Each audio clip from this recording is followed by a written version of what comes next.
நற்கருணை ஆராதனை கடந்து போகும் பொழுது கேட்ட இந்த இறை வார்த்தைகளெல்லாம் தியானித்து, ஆண்டவரே, நீ விரும்புவதை நான் விரும்ப, நீர் வெறுப்பதை நான் வெறுக்க ஒரு ஆசீர்வாதம் தாங்கன்னு கேளுங்க. ஆண்டவரே, நீர் வெறுப்பதை நான் வெறுக்க, நீர் விரும்புவதை நான் விரும்ப ஒரு ஆசீர்வாதம் தாங்க. The grace to like what you like, to dislike what you dislike.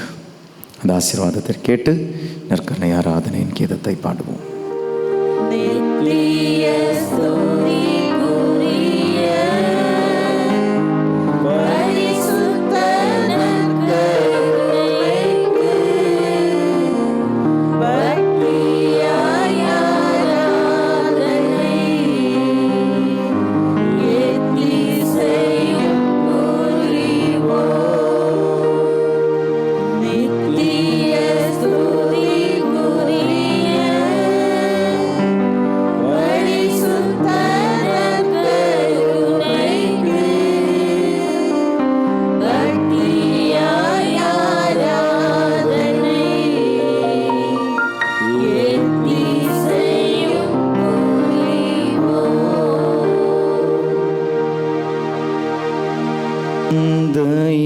உம்மை ஆராதிக்கின்றோம்.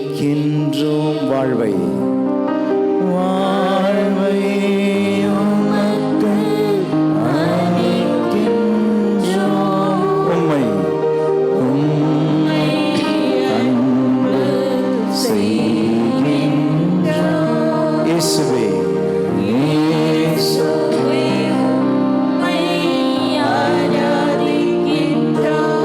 வாழ்வை வாழ்வை உமக்கு அளிக்கின்றோம். உம்மை உம்மை அன்பு செய்கின்றோம். ஆவியே ஆவியே உம்மை ஆராதிக்கின்றோம். வாழ்வை வாழ்வை உமக்கு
ஆண்டவர் ஆசீர்வதிக்கிறாரு.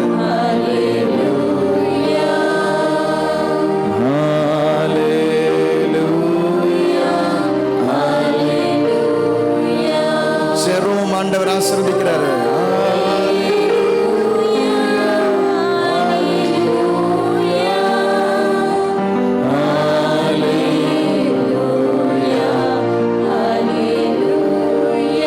ஜெரி ஆண்டவர் ஆசீர்வதிக்கிறாரு.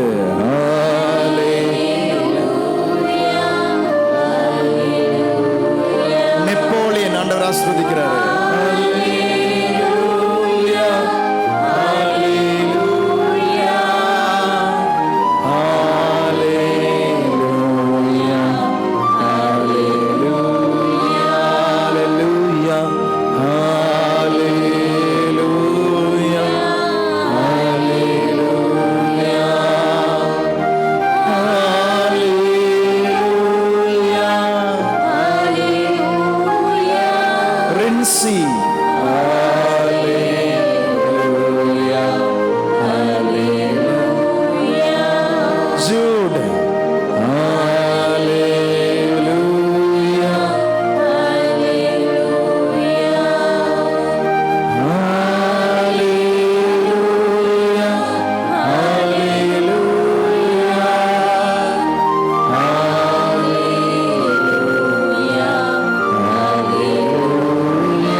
ஆண்டவருடைய சந்நிதியில் அமர்வோம்.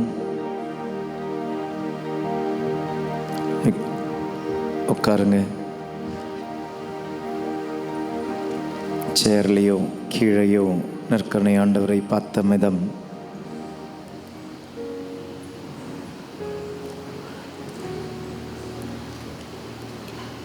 ஆண்டவருக்கு உண்மையாயிரு.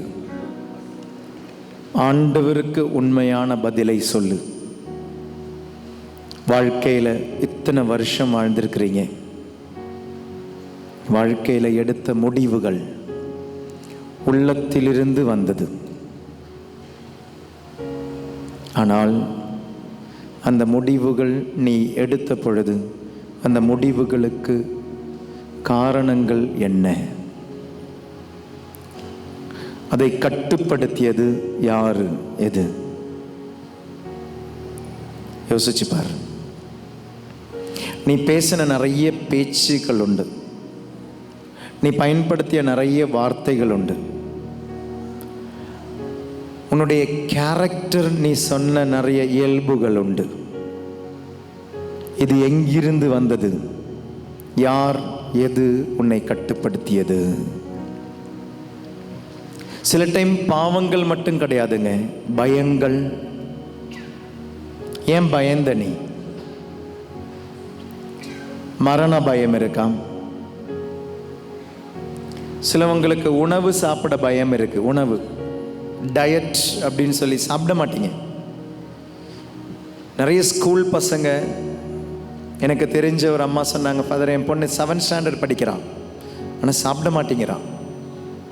ஏன் அப்படின்னா அவளுக்கு ஸ்லிம்மாகவே இருக்கணுமா. யோசிச்சு பாருங்க, அந்த உணவை குறித்துள்ள கட்டுப்பாடு அவளுக்கு எங்கிருந்து வந்தது? உடலின் அழகு ஆண்டவர் சொன்னது கிடையாது. அதனால் 50 வயசு வாழ்ந்தவங்க இருப்பீங்க, 10 வயசு வாழ்ந்தவங்க இருப்பீங்க, 80 வயசு வாழ்ந்தவங்க இருப்பீங்க. யோசிச்சு பாருங்க, என்னை கட்டுப்படுத்திய முடிவுகள் உடலிலிருந்து வந்ததா, ஆன்மீகமாக வந்ததா? ஒரு நிமிஷம் கண்களை மூடு, சிந்திச்சு பார்.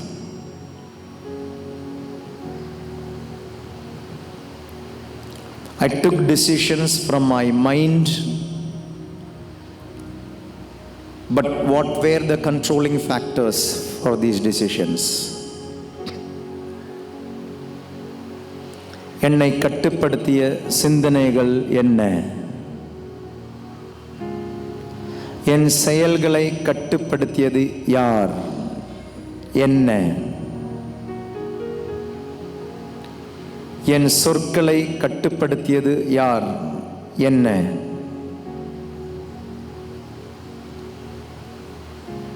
என் சொல், செயல், சிந்தனையை என்று கட்டுப்படுத்துவது யார்? என்ன? என்னை படைத்தவரா? படைக்கப்பட்டவையா? படைக்கப்பட்டவர்களா?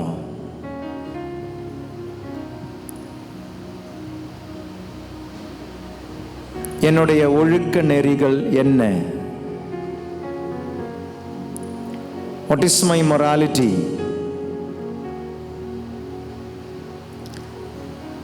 Who is teaching me my good and bad? என் நன்மை தீமையை எனக்கு கற்றுக் கொடுப்பது என்னை படைத்தவரா? படைக்கப்பட்டவையா?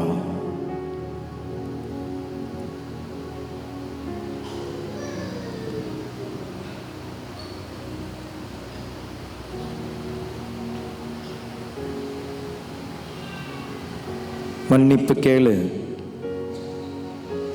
நீ போட்டிருக்கிற ஆடைகள் உன்னை இந்த உலகத்தின் கடவுள்களா மாற்றும். மோட்சத்தில் உனக்கு ஒரு இடம் கிடைக்காது.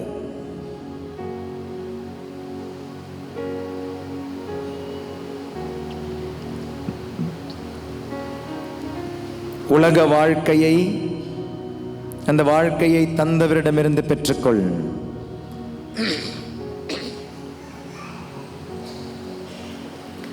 உலக வாழ்க்கையை உலகத்திடமிருந்து பெற்றுக்கொள்ளாதே, அது உன்னை அழித்துவிடும்.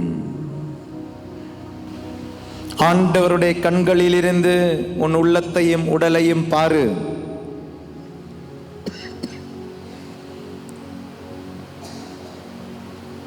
உடலின் தேவைகள் இருக்கு.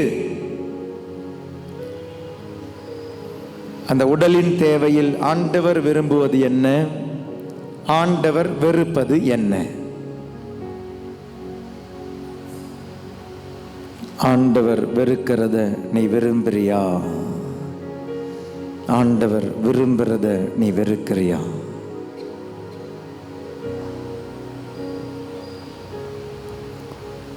ஆணவம் இருக்காம், அகங்காரம், திமிரு, பிரைடு.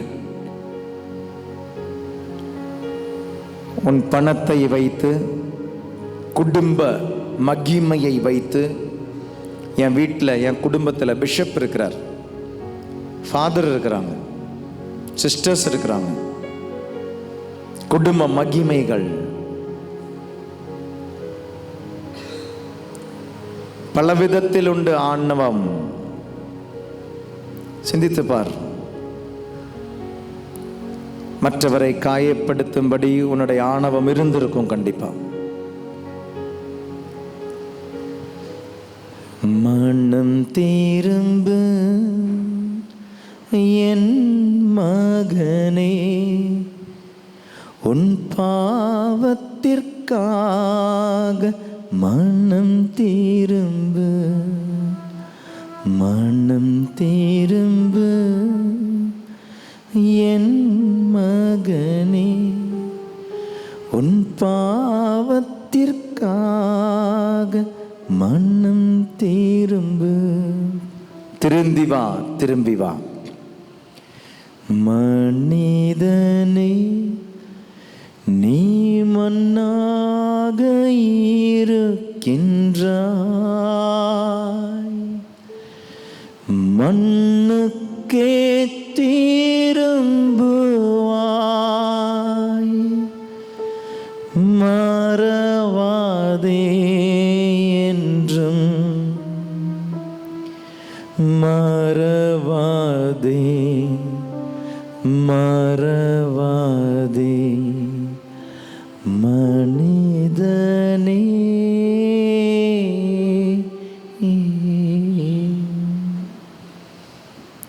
மண்ணின் தேவைகளா, விண்ணின் தேவைகளா?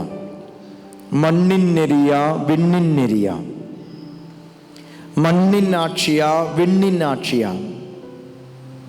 எது உன்னில் நிறைவேறுகிறது? வெகு காலமாக படுத்த படுக்கையில் மரணத்தை காத்திருக்கும் ஒருவரை ஆண்டவர் மரணத்திற்கு அழைத்து ஆசீர்வதிக்கிறார். உங்க வீட்டில் யாரோ மரணத்தை காத்திருக்கிறாங்க, மரண கிடக்கையில் இருக்கிறாங்க. மரணம் தந்து ஒருவரை ஆண்டவர் ஆசீர்வதிக்கிறார் என்று. நிக்கோலஸ் என்ற ஒரு மகனை ஆண்டவர் ஆசீர்வதிக்கிறார். நேரம் முகத்தில் ஸ்கின் அலர்ஜி இருக்கிற ஒருத்தருக்கு விடுதலை ஆண்டவர் ஆசீர்வதிக்கிறார். திரும்பி வா, திரும்பி வா.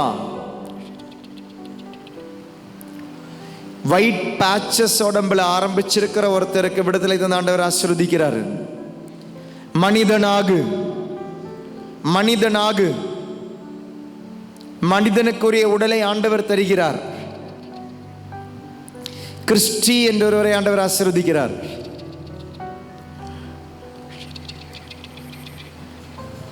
அம்மு என்று அழைக்கப்படுகிற ஒரு மகளை ஆண்டவர் ஆசீர்வதிக்கிறார்.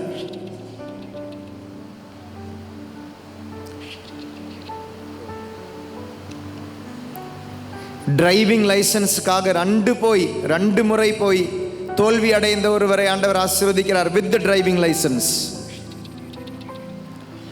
உன் உடலின் தேவைகளை, உலகத்தின் தேவைகளை நிறைவேற்றுவார் ஆண்டவர்.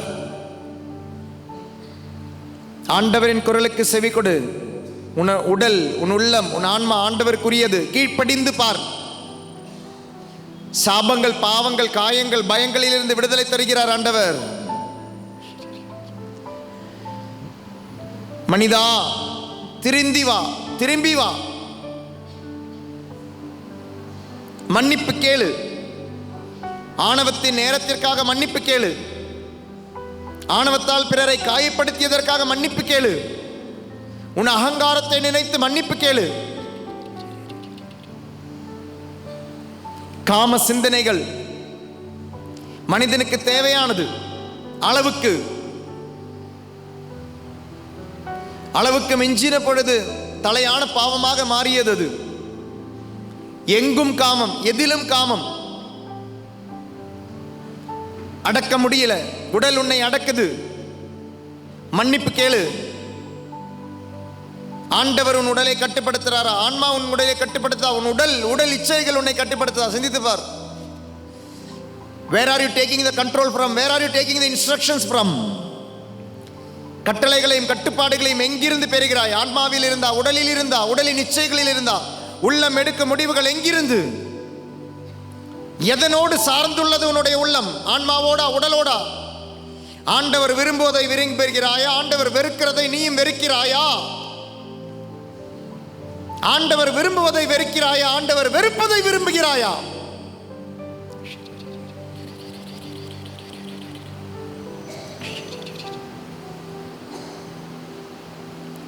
பறவைகளால் வரும் அலர்ச்சியிலிருந்து விடுதலை தந்த ஆண்டவர் ஒருவரை ஆசீர்வதிக்கிறார். இந்நேரம் பறவைகள், நீங்க இருக்கிற இடத்துல பறவைகள் இருக்கலாம், புறாக்களாக இருக்கலாம், அதனுடைய எச்சங்களாக இருக்கலாம், அதனுடைய சிறகுகளிலிருந்து வரும் டஸ்டா இருக்கலாம். பறவையிலிருந்து வரும் அலர்ஜியிலிருந்து விடுதலை ஆண்டவர் ஆசீர்வதிக்கிறார். டஸ்ட் அலர்ஜி இம்மானுவேல் ஆண்டவர் ஆசீர்வதிக்கிறார்.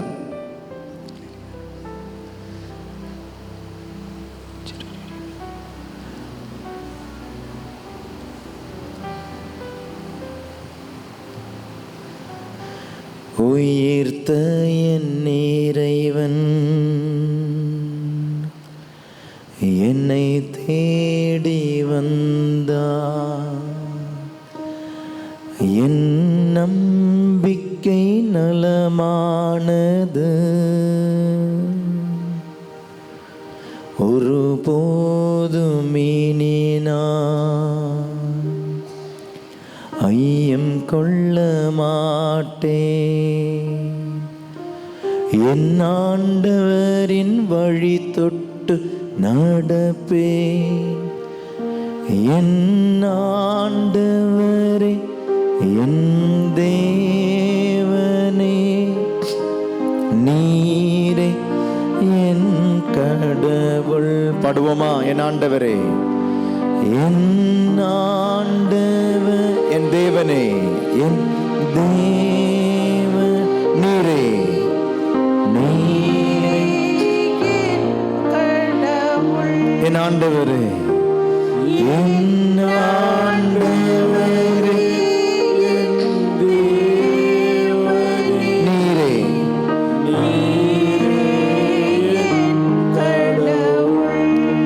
ஐயா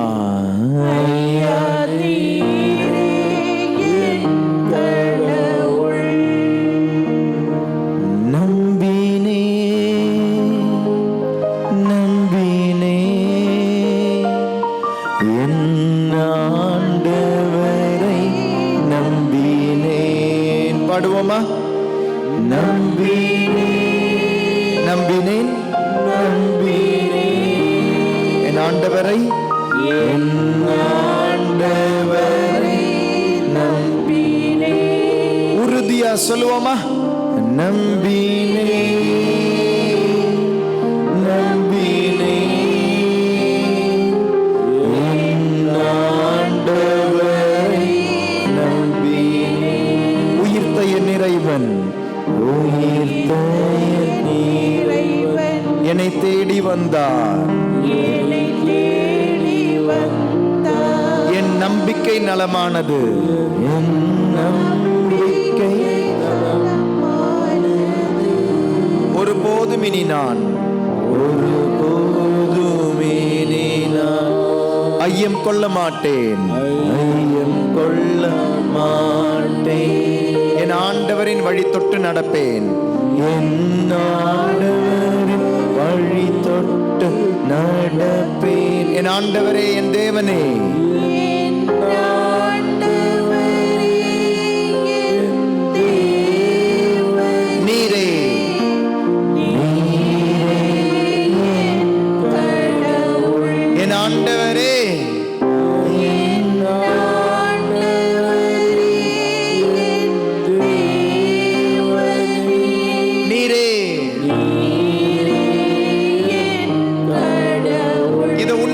பாடி பாருங்க. மீட்பு இப்ப உனக்கு.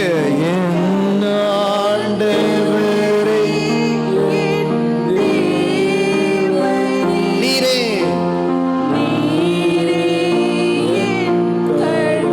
என் ஆண்டவரே,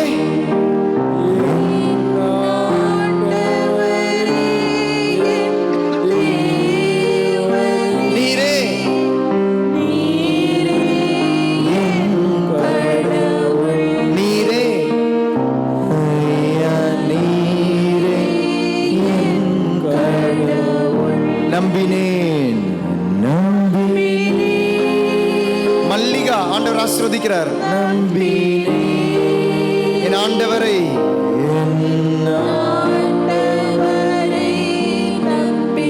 பிரஸ்ட் கேன்சர் இருக்கிற ஒருத்தருக்கு விடுதலை ஆண்டவர் ஆசீர்வதிக்கிறாரு. மார்பு புற்றுநோய் விடுதலை.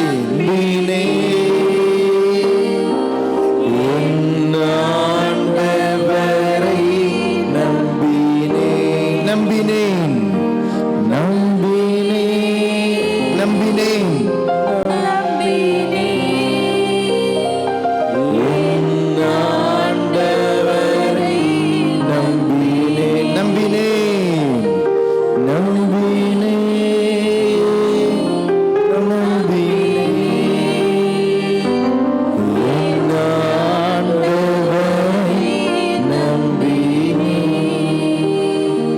கண்களை மூடிய வண்ணமே வாழ்வு தரும் கனி உனக்குள்ள இருக்கு.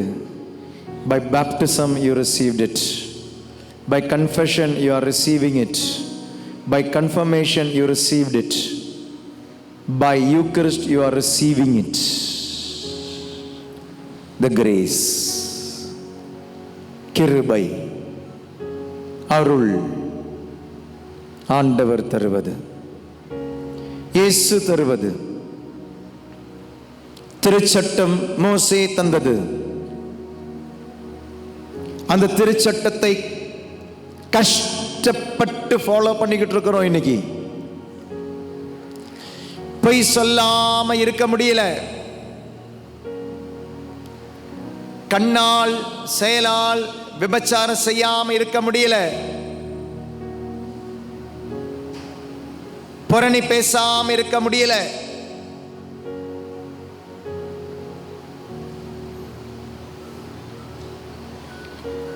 பாவம் செய்யாம இருக்க முடியல.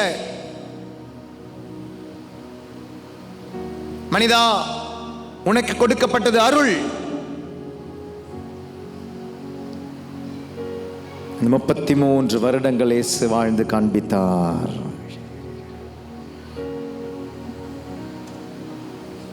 அமைதியா அந்த ஆண்டவர்கிட்ட உன்னை ஒப்புக்கொடு. மார்பு புற்றுநோயிலிருந்து விடுதலை தந்த ஆண்டவர் ஆசீர்வதிக்கிறார். டியூபர்குலோசிஸ் விடுதலை தந்த ஆண்டவர் ஆசீர்வதிக்கிறார். டிபி நோயிலிருந்து விடுதலை தந்த ஆண்டவர் ஆசீர்வதிக்கிறார். நீட் எக்ஸாமுக்காக ப்ரிப்பேர் பண்ணணும்னு ஆசைப்பட்டு அதுக்கான எல்லா முயற்சியும் எடுக்கிற 3 பேர் ஆண்டவர் ஆசீர்வதிக்கிறார். IAS படிக்க விரும்புகிற ஒருத்தருக்கு அதனால் எல்லா வாய்ப்புகளையும் இந்த ஆண்டவர் ஆசீர்வதிக்கிறார். மல்லிகா என்ற ஒரு மகளை தொட்டு ஆண்டவர் ஆசீர்வதிக்கிறார். ஜான்சி ஆண்டவர் ஆசீர்வதிக்கிறார்.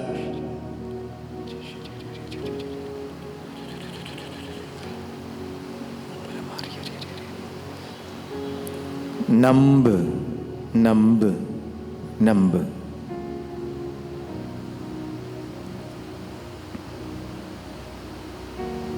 அமைதியா கண்களை திறப்போமா?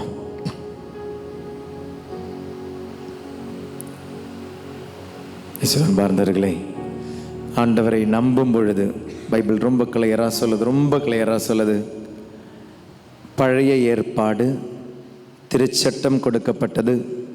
திருச்சட்டத்தின் வழியாக பிள்ளைகளாக மாறினார்கள்.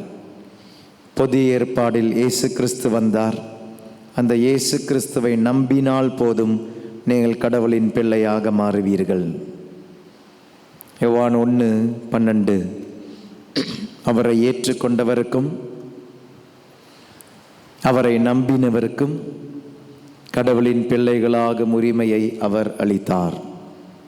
It's not by your act, you are becoming son of God, daughter of God, child of God. But by believing in Jesus Christ, what all he has done for you, you become the daughter, son, child of God. இதாம் பழைய ஏற்பாட்டுக்கும் புதிய ஏற்பாட்டுக்கும் வித்தியாசம். பழைய ஏற்பாட்டில் தொடக்க நூல் 3வது அதிகாரத்திலிருந்து இயேசுனுடைய மரணம், பாடுகள், மரணம், உயிர்ப்பு வரை மனிதன் முயன்று முயன்று முயன்று முயன்று திருச்சட்டத்தை கீழ்ப்படிந்து கஷ்டப்பட்டு மகனாக மகளாக இருக்க முயற்சி செய்த பொழுது புதிய ஏற்பாட்டின் பிள்ளைகளுக்கு எவ்வளோ ஈஸி பாருங்க. Just you believe Jesus and what he gave, போதும், மகனாக மகளாக மாறுவாய். கிரேஸ். பழைய ஏற்பாட்டுக்கும் புதிய ஏற்பாட்டுக்கு வித்தியாசம். திருச்சட்டம் மோசையால் வழங்கப்பட்டது, அருளும் உண்மையும் இயேசுவால் வழங்கப்பட்டது. எவ்வளோ ஈஸியாக ஆண்டவருடைய மகனா மகளா மாறலாம் பாருங்க. நம்புங்க, போதும். நான் சொன்ன அந்த டாக்கு ஆரம்பித்த விஷயம் இப்போ முடிக்கிறேன். 4 பேர் ஜென்ம பாவம் இல்லாமல் பிறந்தாங்க. 4 பேர். 1 ஆதாம், அவனுடைய விலா எலும்பிலிருந்து எடுக்கப்பட்ட ஏவாள். இங்க ஜென்ம பாவம் இல்லாமல் இருந்து பிறந்த இயேசு. அந்த ஜென்ம பாவம் இல்லாமல் பிறந்த இயேசு கிறிஸ்துவனிட விலாவில் இருந்து பிறந்த திருச்சபை. ஆதாம் ஏவாள், ஆதாம் ஏவாள். Praise the lord, praise the lord. பாப்டிசத்தில் உங்களுக்கு என்ன வந்தது? எந்த பாவம் அழிக்கப்பட்டது? ஜென்ம பாவம். ஆதாமினுடைய விலா எலும்பிலிருந்து எடுக்கப்பட்ட ஏவாளும், ஆதாமின் விலா எலும்பிலிருந்து தான் திருச்சபை உருவாக்கப்பட்டது. இயேசு கிறிஸ்து இறந்த பொழுது he was pierced in his side. அந்த விலாவில் இருந்து ஒழுகிய இரத்தமும் தண்ணீரும் தான் திருச்சபை. ஜென்ம பாவத்திலிருந்து விடுதலையாக்கப்பட்டு பிறந்தது திருச்சபை. நீ அம்மா வயிற்றிலிருந்து பிறந்த போது உனக்கு ஜென்ம பாவம் இருக்கு. ஆனால் திருச்சபையினுடைய கருவிலிருந்து பிறந்த பொழுது உனக்கு ஜென்ம பாவம் இல்லை. இப்போ ஜென்ம பாவம் இல்லாமல் பிறந்த இன்னொரு கேட்டகரி யார் தெரியுமா? திருச்சபை. அங்கு கடவுளிடமிருந்து வந்தான் ஆதாம், ஆதாமிடமிருந்து வந்தாள் ஏவாள். ஆனால் இங்கு ஒரு மனிதன் பிறப்பதற்கு ஜென்ம பாவம் இல்லாமல் ஒருவள் தேவைப்பட்டாள், அதான் மரியாள். அதனால தான் அன்னை மரியாளுக்கு ஜென்ம பாவம் இல்லாமல் பிறக்க ஒரு ஆசீர்வாதத்தை ஆண்டவர் தந்தார். So the reason for the immaculate conception of Mother Mary is for Jesus. Praise the Lord. Hallelujah. இயேசுவுக்கு ஜென்ம பாவம் இல்லாமலும் மரியாளுக்கு ஜென்ம பாவத்தோடும் பிறந்திருக்கலாம். ஆனால் ஏன் ஆண்டவர் அப்படி படைத்தார்னா, இங்கு கடவுளின் வழியாக வந்த ஆதாம், ஆதாமிலிருந்து வந்த ஏவாள். அப்போ இந்த உலகத்தில் இந்த மனு உரு எடுக்கும் பொழுது வர வேண்டிய ஒரு வழி தூய்மையாக இருக்கணும். அந்த வழியை ஆண்டவர் தேர்ந்தெடுத்தாருங்க, அன்னை மரியாள். அதனால தான் அன்னை மரியாளுக்கு இவ்வளோ ஒரு மகிமை திருச்சபை கொடுக்குது. மற்ற புனிதர்களை விட அதிக மகிமை, மேன்மை. நான் சொன்னது உங்களுக்கு புரிஞ்சுதான் தெரியல. அதிக மேன்மைக்கும் மகத்துவத்திற்கும் காரணம் தெரியுமா? அன்னை மரியாளுடைய அந்த இமாக்குலேட் கன்செப்ஷன் அன்னை மரியாளுக்காக கிடையாது. ஆண்டவர் ஒருவர் என்னை ஃபாதர் ஆக்கியிருக்கிறானா எனக்காக கிடையாது, திருச்சபைக்காக. அப்போ அன்னை மரியாளை ஆண்டவர் தேர்ந்தெடுத்தது இயேசுவுக்காக. Price the Lord. அதனால தான் திருச்சபை நீங்கள் வாக்குத்தத்தம் கொடுக்கும்பொழுது நல்லா நீங்கள் கவனிச்சிங்கன்னா, தொடக்க நூலில் பாவம் வந்த பொழுது ஆண்டவர் வாக்குத்தத்தம் செய்தது மெஸ்ஸியாவை கிடையாது. ஃபர்ஸ்ட் ஹலோ ஹலோ பாவம் இந்த உலகத்தில் வந்த பொழுது பாவத்திற்கான மீட்பரை வாக்குத்தத்தம் செய்வதற்கு முன்னால பெண்ணை வாக்குத்தத்தம் செய்தார் ஆண்டவர். உன் வித்துக்கும் அவள் வித்துக்கும். பார்த்தீங்களா? ஸோ மீட்பருக்கு முன்னால் மீட்பர் எந்த வழியாக வருவாரோ அந்த வழியை தான் ஃபஸ்ட்டு ஆண்டவருடைய வாயிலிருந்து வந்தது. அப்போ ஃபஸ்ட்டு ஆண்டவருடைய வாயிலிருந்து வந்த வார்த்தை என்ன தெரியுமா? மாதாவை பற்றி தான். அப்புறம் தான் இயேசுவை பற்றியே வந்துச்சு. So Mary is the reason why the immaculate conception. The reason is for Jesus. அப்போ நம்மளுடைய மையம் எல்லாம் யாருக்காக பாருங்களேன்? இங்கே தான் மையம். நம்மளுடைய வாழ்க்கை இதோ இங்கே தான் மையமாக இருக்கணும். அம்மாவனுடைய அன்னை மரியாளுடைய வாழ்க்கை இங்கே தான் மையம். திருத்தூதர்களுடைய வாழ்க்கை இதான் மையம். எல்லாரும் இதோ இவருக்காக தாங்க, இதை சுற்றி தான் இருந்துச்சு மையம். அதனால தான் the first Christian is mother Mary. The first Christian is mother Mary. கிறிஸ்துவை போல மாறினது மதர் மேரி தான். அப்புறம் தான் திருத்தூதர்கள், அப்புறம் தான் சீடர்கள் எல்லாமே. Praise the lord. Hallelujah, hallelujah, hallelujah. அப்போ ஜென்ம பாவம் இல்லாமல் பிறந்தது 4 கிடையாது, 5. ஆதாம், ஏவாள், அன்னை மரியாள், இயேசு கிறிஸ்து, திருச்சபை. ஆதாமின் விழாவில் இருந்து வந்த ஏவாளும் ஆதாமின் விழாவில் இருந்து வந்த ஏவாளும் இனிமே அந்த பாவத்துக்குள்ளே நுழையக்கூடாது. அதனால் நீங்கள் பாவம் செய்யாதீங்கன்னு நான் சொல்லலை. நீங்கள் ஏன் பாவம் செய்யக்கூடாதுன்னு சொல்கிறேன். நீங்கள் பொய் சொல்லாதீங்கன்னு நான் சொல்லலை. நீங்கள் ஏன் பொய் சொல்லக்கூடாதுன்னு சொல்கிறேன். நீங்கள் ஏன் விபச்சாரம் செய்யக்கூடாதுன்னு தான் சொன்னேன். நீங்கள் விபச்சாரம் செய்யாதீங்கன்னு நான் சொல்லலை. நீங்கள் செய்யக்கூடாதுன்னு சொன்னேன். சாதாரணமாக நம்ம தியானத்தில் கேட்டுக்கிட்டு இருக்கிறத நான் பொய் சொல்லாத, திருடாத, எவ்வளோ தியானத்தில் கேட்டிருக்கிறோம்.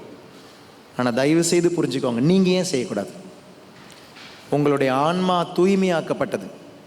இனிமே அந்த ஆன்மா வழியாக வர்றது உள்ளத்துக்கு வந்து உள்ளத்தில் முடிவெடுக்கிறது உடலில் செயல்படணும்.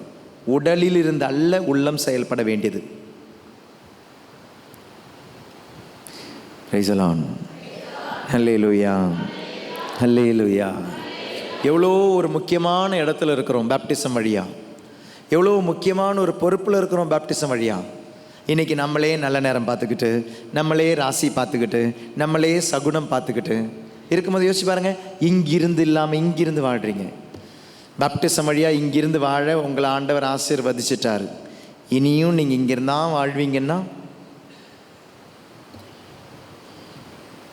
கோயிலில் மொபைல் யூஸ் பண்ணாதீங்க சொல்ல வேண்டியதாங்க. இதெல்லாமே உங்ககிட்ட மொபைல் ஆஃப் பண்ணுங்க, மொபைலை சைலண்டில் போடுங்க, இதெல்லாமா அங்கே கோயிலில் சொல்கிறது. இங்கிருந்து வரவங்களுக்கு அதை தானாக ஆஃப் பண்ணிட்டு வருவீங்கல்ல, சைலண்டில் போட்டு வருவீங்க. Price the Lord. நல்லது செய்கிறவங்களா இருக்காதீங்க, நல்லவங்களாக இருங்க, நல்ல மனுஷங்களாக இருங்க. அவர் இவ்வாறு உயிர் துறந்ததை கண்டு இம்மனிதன் உண்மையாகவே இறை மகனாக இருந்தான்.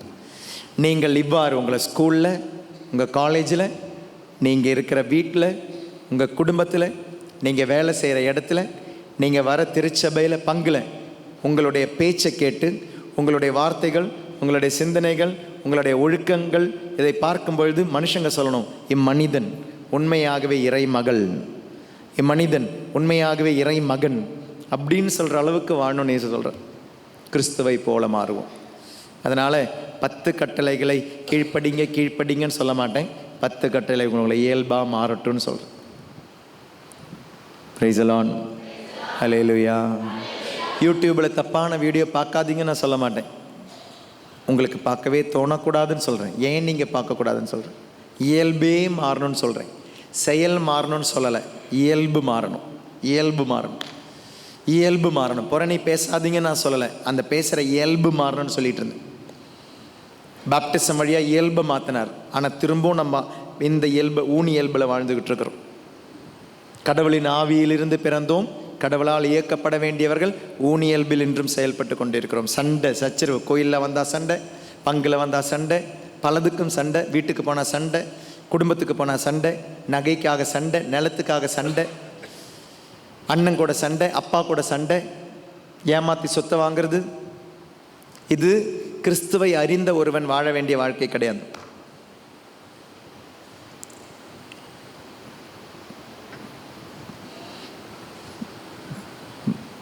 ரொம்ப பாரமாக இருக்கா? வாழ்ந்து பாருங்களேன். You will enjoy your life. நான் உண்மையாக சொல்கிறேன்.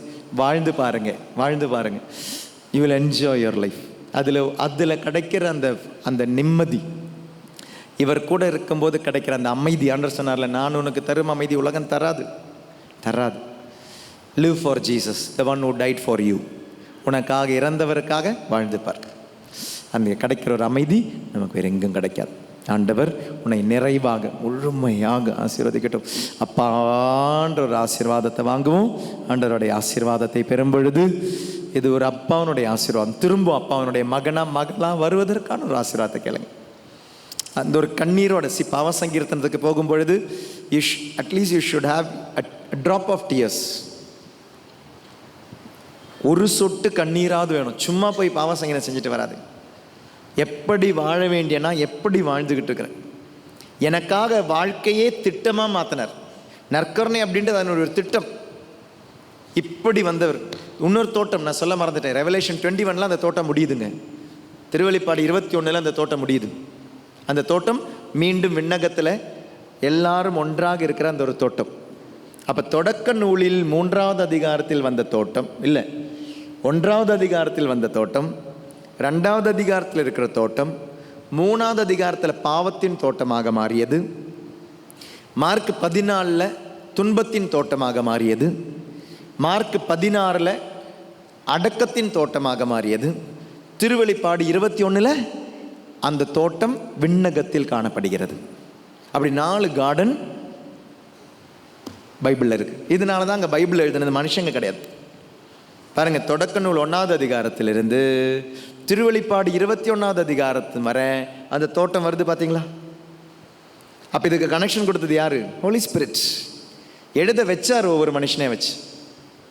அப்போ உங்கள் கையில் இருக்கிற அந்த புக்கு எவ்வளோ இம்பார்ட்டன்ட் பாருங்கள். கடவுள் எழுதுனதுங்க இது. கடவுள் எழுதுனது. கடவுளை போல மாறணுமா? அதோ இதில் அதனுடைய ரூல்ஸ் இருக்குது. கடவுளை போல மாறணுமா? இதில் அதனோட இன்ஸ்ட்ரக்ஷன் இருக்குது. கடவுளை போல மாறு. கடவுள் சொல்கிற வழியில் கடவுளை போல மாறு. அதனால் இந்த புக்கை எடுங்க, தொடுங்க, டெய்லி வாசிங்க. ஒரு பொண்ணுடைய சாட்சியம் சொல்லிவிட்டு ஆசீர்வாதத்தை கடந்து போவோம். மனசில் வந்தது அதனால சொல்கிறேன். சாஸ்திரி நகர், சென்னையில் சாஸ்திரி நகர், வியாசாரப்பாடி சைடில் ஒரு சாஸ்திரி நகர் இருக்குது. அந்த இடத்துலேருந்து அந்த மகளுடைய பேர் ரித்திகா மெரியம். நைட் விஜில் அந்த சாட்சியத்தை சொல்ல மறந்துட்டேன். ஆண்டவர் இப்போ நினைவூட்டுறதுனால அந்த சாட்சியத்தை சொல்கிறேன். இந்த பொண்ணு பெங்களூரில் தான் படிச்சுக்கிட்டு இருந்தா, மாஸ்டர்ஸ் டிகிரி. இவங்க அப்பா அம்மா ரெகுலராக நைட் விஜிலுக்கு வரவங்க, எல்லா ஊருக்கு எல்லா மாதமும் வருவாங்க. இவள் டிகிரி அங்கே படிச்சுக்கிட்டதுனால வர முடியல. ஜனவரி 2024 வர ஆரம்பித்தான். தியானத்துக்கு நைட் விஜிலுக்கெல்லாம் வந்துக்கிட்டு இருந்த பொண்ணு. இவளுக்கு அவளுடைய படிப்பு முடிஞ்ச பொழுது மேல் படிப்புக்கு போகணுமா வேலைக்கு போகணுமா தெரியல. அந்த கிராஸ் ரோட்ஸில் நின்ன பொழுது அவங்க அப்பா டெய்லியும் சொல்லுவாராம், டெய்லியும் பைபிள் படி படி படி படி படின்னு. நம்ம தேவைன்னா தானே படிப்போம். இந்த பொண்ணு அதே மாதிரி எப்பாவது ரொம்ப வருத்தமாக இருக்கும்போது மட்டும் படிப்பா. அப்படி ஏதாவது பைபிள் வசனம் கிடைக்கும், கொஞ்சம் புஷ் பண்ணும், அப்படி போயிட்டு இருந்தா. அப்போ இப்படி மேல் படிப்பா வேலையா அப்படின்ற ஒரு முடிவில் என்ன தெரியலன்னு சொல்லிட்டு பைபிளை திறந்துருக்கிறா. என்னுடைய ஞாபகத்தில் ஆக்ட்ஸ் ஆஃப் தி அப்போஸ்டல்ஸ் 7:3 வசனம், திருத்தூதர் பணி 7வது அதிகாரம் 3வது திருவசனம். அவளுடைய பைபிள் திறந்த போது வந்த வசனம் ஸ்டீஃபனுடைய முதல் மறைசாட்சியான ஸ்டீஃபனுடைய அந்த வார்த்தைகள், உன் நாட்டையும் உன் தேசத்தையும் விட்டு விட்டு நான் காண்பிக்கும் நாட்டுக்கு போ அப்படின்னு சொல்லி. அப்போ வெளிநாட்டுக்கு படிக்க போகணுமா இல்லையான்ற முடிவில் அவன் முடிவு எடுத்துட்டான். படிக்க போகணும், வெளிநாட்டுக்கு போகணும். ஏன் தெரியுமா? பைபிள் வசனம் சொல்லிச்சு. சொன்னது யார் தெரியுமா? ஸ்டீஃபன். அவங்க அப்பா பேர் என்ன தெரியுமா? ஸ்டீஃபன். அப்போ அப்பா பேர் ஸ்டீஃபன். அப்பா சொல்லி சொல்லி காதல விழல. பைபிள் திறந்த போது ஒரு ஸ்டீஃபன் சொல்கிறாரு, இந்த நாட்டை விட்டு போ, நான் உனக்கு ஒரு நாட்டை காமிப்பேன், நீ போ. அவன் முடிவெடுத்தா போகிறதுக்கு. முடிவெடுத்துட்டு யூகேக்கு போகிறதுக்காக படிப்புக்காக முடிவெடுத்தான். முடிவெடுத்தவ அதனுடைய ஃபண்டு, அடுத்த பிரச்சனை ஃபண்டு, பணம் இல்லை. லோனுக்காக பேங்க்குக்கு போன போது ஒரு பேங்க்கும் லோன் தர மாட்டேங்கிறாங்க. அவங்க கேட்குறாங்க, இன்கம் டேக்ஸ்னோட இந்த ஃபைல் பண்ணதை கொண்டு வாங்க அப்படின்னாங்க. அவங்க அப்பா ஒரு கார்பெண்டர், அதனால் அந்த மாதிரி இன்கம் டேக்ஸு ஃபைல் பண்ணுறது அவ்வளோ வருமானம் கிடையாது. ஆனால் வேறு வழி இல்லை, அது கொடுத்தா தான் உங்களுக்கு இது வரும் அப்படின்ட்டாங்க. அப்படி ஐடி ஃபைல் பண்ணுறதுக்காக போகிறாங்க. ஐடி ஃபைல் பண்ண போகும்போது தான் தெரியுது அப்பானுடைய ஆதாரும் பேன் கார்டும் லிங்க் ஆகலை. அது லிங்க் ஆகணும்னா அட்லீஸ்ட் 15 நாளாவது ஆகும்னு சொல்லிட்டாங்க. அடுத்த பிரச்சனை. ஆனால் இவளுக்கு அதை அப்ளை பண்ணி 2வது நாள்லேயே அது லிங்க் ஆகிடுச்சு. அப்போ அடுத்த வழி ஓப்பன் ஆகுது. லோனே கொடுக்க மாட்டாங்கன்னு சொன்னவ அதுக்கு நடுவில் வந்தது இந்த பொண்ணு 4 நாள் உள்ளிருப்பு தியானத்துக்கு வந்திருந்தா. நல்ல பாவ சங்கீதனம் செஞ்சான். நல்ல பாவ சங்கீதனம் செஞ்சு வீட்டுக்கு போனப்போ தான் அந்த லோன் சாங்ஷன் ஆயிடுச்சு. கொடுக்க மாட்டாங்கன்னு சொன்னவங்க லோன் சாங்ஷன் ஆயிடுச்சு. அப்புறம் வந்த பிரச்சனை ஐடி பிரச்சனை, அப்புறம் வந்த பிரச்சனை பேன் கார்டு லிங்கிங் பிரச்சனை. இதெல்லாம் முடிஞ்சு என்ஓசி அப்படின்னு ஒன்று வேணும். அப்போ தான் அவளுக்கு அந்த டவுன் பேமெண்ட், அந்த பேமெண்ட் கொடுக்குற அன்னைக்குள்ளே அது என்ஓசி கிடச்சி ஆகணும். No objection certificate. அது கடைசி நாள் வரை அவளுக்கு கிடைக்கல. அந்த பேமெண்ட் கொடுக்குற அன்னைக்கு அவளுடைய கையில் அந்த என்ஓசி வந்துச்சு. பேமெண்ட் கொடுத்துட்டாச்சு. இப்போ யூகேயில் இருக்கிறா, படிக்க போயிட்டா. அங்கே போன பிறகு அவள் சொன்னா, நான் சாட்சியம் சொல்லுவேன். அந்த சாட்சியம் சொல்கிறதுக்கு முன்னால் ஆண்டவர் எனக்கு ஒரு பார்ட் டைம் ஜாபும் கொடுங்க யூகேலேயே. அவள் அந்த பார்ட் டைம் ஜாப் கிடைச்சதுனுடைய மறுநாள் தான் வாய்ஸ் டைப் பண்ணி மெசேஜ் ஆஃபீஸ் நம்பருக்கு அனுப்பினா அவளுக்கு இப்போ பார்ட் டைம் ஜாப் இருக்குது. படிக்கிறதுக்கான நல்ல அவளுடைய ட்ரீம் யூனிவர்சிட்டி, யூகேயில் ஒரு யூனிவர்சிட்டியில் படிச்சுக்கிட்டு இருக்கிறாங்க. அவள் சொல்கிறா, இது எல்லாமே எனக்கு ஆண்டவர் தந்தது. ஆண்டவர் எனக்கு தந்தது, என்னை வழி நடத்தியது ஆண்டவர் தான். நான் ஜெபிச்ச ஒரு ஜெபமும் வீணாகலை. இங்கிருந்து இந்த பொண்ணு அனைத்தையும் கேட்டுக்கிட்டு இருந்திருக்கா பாருங்க. ஆன்மாவிலிருந்து, ஊனியல்பியிலிருந்து அல்ல. யேசுவின் பார்ந்தவர்களே, ஆன்மாவிலிருந்து ஆண்டவருக்கு விருப்பமானதை தேர்ந்தெடுப்போம், ஆண்டவர் வெறுப்பதை வெறுப்போம். முழந்தால் படியிடுவோம். நற்கருணை ஆண்டவருடைய ஆசீர்வாதம் பெறுவோம். ஆசீர்வாதம் பெறும் பொழுது இது அப்பாவனுடைய ஆசீர்வாதம். தோட்டத்தின் நடுவில் இருக்கும் மனிதா, உன் உள்ளத்தில் எடுக்கும் முடிவுகள், தீர்மானங்கள் ஆண்டவருக்கு விருப்பமுள்ள தீர்மானங்கள் எடுக்க இந்த ஆசீர்வாதத்தை வாங்குங்க. வீடு வேணும், கல்யாணம் நடக்கணும், குழந்தை வேணும்னு சொல்லி ஆசீர்வாதம் வாங்காதீங்க. இன்னைக்கு இந்த ஆசீர்வாதத்தை வித்தியாசமாக வாங்குங்க. உங்களுடைய மனசில் இருக்க வேண்டிய ஒரே ஒரு கருத்து, ஆண்டவரே நீர் விரும்புவதை நான் விரும்பும் ஒரு ஞானம் தாங்க, நீர் வெறுப்பதை நான் வெறுக்கும் ஒரு அறிவையும் ஞானத்தையும் தாங்க. I want to love what you love, I want to hate what you hate. இப்படி ஒரு ஞானத்துக்காக, இப்படி ஒரு அறிவுக்காக, இப்படி ஒரு தெளிவுக்காக கேளுங்க. இப்படி ஒரு அறிவு தெளிவுக்காக கேளுங்க. இந்த ஆசீர்வாதத்தை வேற எதுக்காக வாங்காதீங்க. ஆண்டவரே நீர் விரும்புவதை விரும்ப, நீர் வெறுப்பதை வெறுப்ப, அதை புரிந்து கொள்ள அறிவும் ஞானமும் எனக்கு தாங்கன்னு மட்டும் கேளுங்க. நீங்க நல்லா இருப்பீங்க. உங்களுடைய வீடு தானா சரியாகும், கல்யாணம் தானா சரியாகும், குழந்தை தானா கிடைக்கும், நோய்கள் தானா சரியாகும். ஆண்டவருடைய கண்களிலிருந்து பார்க்க ஆரம்பிங்க, தானா சரியாகுது எல்லாமே. உன் உடலின் தேவைகளை ஆண்டவர் நிறைவேற்றுவாருங்க. உடலை தந்தவருக்கு தெரியாதா? உடலை தந்தவருக்கு தெரியாதா? உணவல்ல, உன் உடலை பாதுகாப்பு, உன்னுடைய உயிரை பாதுகாப்பது நான் அப்படின்னாரு மத்தேயு 6:25. நீ உண்ணும் உணவு அல்ல, உன் உயிரை பாதுகாப்பது நான். நீ உடுத்தும் உடை அல்ல, உன் உடலை பாதுகாப்பது நான். உணவை விட உயிரும், உடையை விட உடலும் மேலானதுன்னு தெரியாதான்னு கேட்டார். Because I protect it.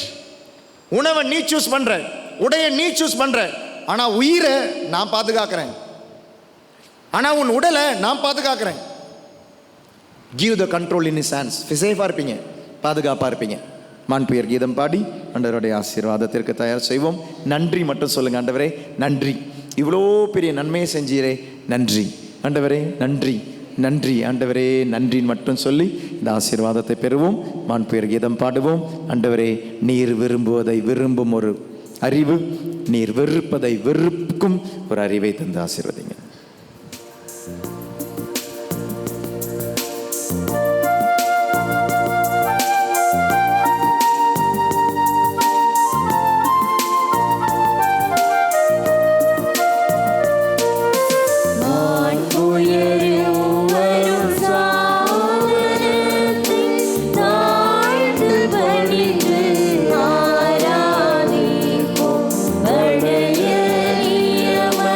Glory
இறைவா, இந்த வியப்புக்குரிய திருவருட்சாதனத்திலே உம்முடைய திருப்பாடுகளின் நினைவை எங்களுக்கு விட்டு சென்றி உமது திருவுடல் திரு ரத்தம் இவற்றின் மறைபொருளை வணங்கும் நாங்கள் உம்முடைய மீட்பின் பலனை இடைவிடாமல் அனுபவிக்க அருள் புரியும்.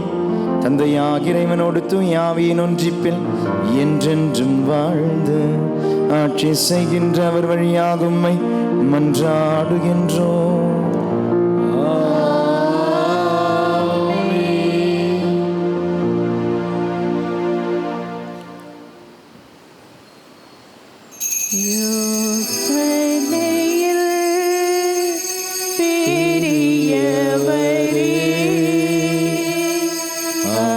ஆராதனை